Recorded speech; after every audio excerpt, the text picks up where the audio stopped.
2 Tawarikh pasal 35. Yosia merayakan Paskah. Kemudian Yosia merayakan Paskah bagi Tuhan di Yerusalem. Domba Paskah disembelih pada tanggal 14 bulan yang pertama. Ia menetapkan tugas para imam dan mendorong mereka menunaikan tugas jabatannya dalam rumah Tuhan. Berkatalah ia kepada orang-orang Lewi yang adalah pengajar seluruh Israel dan orang-orang kudus Tuhan, tempatkanlah tabut kudus itu di dalam rumah yang telah didirikan Salomo bin Daud, Raja Israel. Tidak usah lagi kamu mengusungnya. Sekarang layanilah Tuhan Allahmu dan Israel umatnya. Bersiaplah menurut puak-puakmu dan menurut rombonganmu, sebagaimana yang dituliskan Daud Raja Israel dan Salomo anaknya. Berdirilah di halaman tempat kudus menurut golongan puak saudara-saudaramu yang lain, yakni kaum awam, dengan satu rombongan puak orang Lewi untuk tiap golongan saudara-saudaramu itu.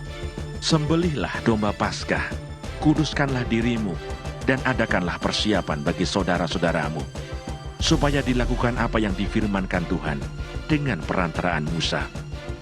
Yosia menyumbangkan kepada kaum awam sejumlah 30.000 ekor kambing domba, yakni domba-domba dan kambing-kambing jantan yang muda, semuanya sebagai korban Paskah bagi semua orang yang hadir. Selain itu disumbangkannya 3.000 ekor lembu, semuanya itu dari harta milik raja. Juga para panglimanya memberi sumbangan sukarela kepada rakyat, para imam, dan orang-orang Lewi. Kemudian Hilkia, Zakaria, dan Yehiel, para pemuka rumah Allah, memberi kepada para imam 2.600 ekor kambing domba sebagai korban Paskah, dan selain itu 300 ekor lembu. Lalu Konanya dan kedua saudaranya, Semaya dan Netaneel, serta Hasabia, Yehiel, dan Yosabat, para pemimpin orang-orang Lewi, menyumbangkan kepada orang-orang Lewi 5.000 ekor kambing domba sebagai korban Paskah, dan selain itu 500 ekor lembu. Setelah upacara ibadah disiapkan, berdirilah para imam pada tempatnya, dan orang-orang Lewi menurut rombongannya sesuai dengan perintah raja. Maka disembelihlah domba Paskah, dan para imam menyiramkan darah yang mereka terima dari orang-orang Lewi. Sedang orang-orang Lewi menguliti domba itu. Tetapi mereka memisahkan korban bakaran untuk diserahkan kepada kaum awam menurut golongan puak mereka, supaya dipersembahkan kepada Tuhan sebagaimana tertulis dalam kitab Musa. Demikian pula dilakukan mereka dengan lembu-lembu. Kemudian mereka memasak domba Paskah di atas api sesuai dengan peraturan. Sedang persembahan-persembahan kudus mereka masak dalam kuali, belanga dan pinggan, lalu membawanya cepat-cepat kepada segenap kaum awam. Kemudian mereka menyediakannya bagi dirinya dan bagi para imam, karena para imam, yakni anak-anak Harun, sampai malam hari sibuk mempersembahkan korban bakaran dan segala lemak. Oleh sebab itu orang-orang Lewi menyediakannya bagi dirinya dan bagi para imam, yakni anak-anak Harun. Para penyanyi, yakni Bani Asaf, ada pada tempat mereka sesuai dengan perintah Daud, Asaf, Heman, dan Yedutun, pelihat raja itu. Juga para penunggu pintu gerbang ada pada tiap-tiap pintu gerbang. Mereka tidak usah meninggalkan tugas mereka, karena saudara-saudara mereka, orang-orang Lewi, menyediakannya untuk mereka. Demikianlah seluruh upacara ibadah bagi Tuhan disiapkan pada hari itu untuk merayakan Paskah dan untuk mempersembahkan korban bakaran di atas mezbah Tuhan sesuai dengan perintah Raja Yosia. Pada waktu itu orang Israel yang hadir di situ merayakan Paskah dan hari raya roti tidak beragi selama 7 hari. Paskah semacam itu tidak pernah lagi dirayakan di Israel sejak Nabi Samuel.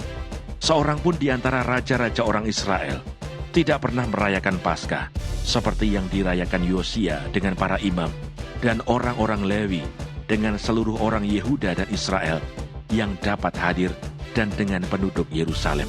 Paskah itu dirayakan pada tahun ke-18 pemerintahan Yosia.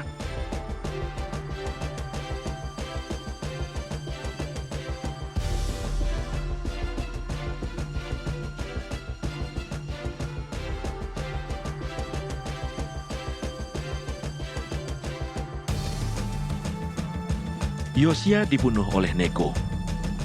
Kemudian daripada semua ini, setelah Yosia memperbaiki rumah Tuhan, majulah Neko, raja Mesir, hendak berperang di Karkemis, di tepi sungai Efrat. Yosia keluar menghadapinya. Ia mengirim utusan kepada Yosia dengan pesan, "Apakah urusanmu dengan aku, Raja Yehuda? Saat ini aku tidak datang melawan engkau, tetapi melawan keluarga raja yang sedang kuperangi. Allah memerintahkan aku supaya segera bertindak. Hentikanlah niatmu menentang Allah yang menyertai aku, supaya engkau jangan dimusnahkannya." Tetapi Yosia tidak berpaling daripadanya, melainkan menyamar untuk berperang melawan dia. Ia tidak mengindahkan kata-kata Neko yang merupakan pesan Allah, lalu berperang di lembah Megido.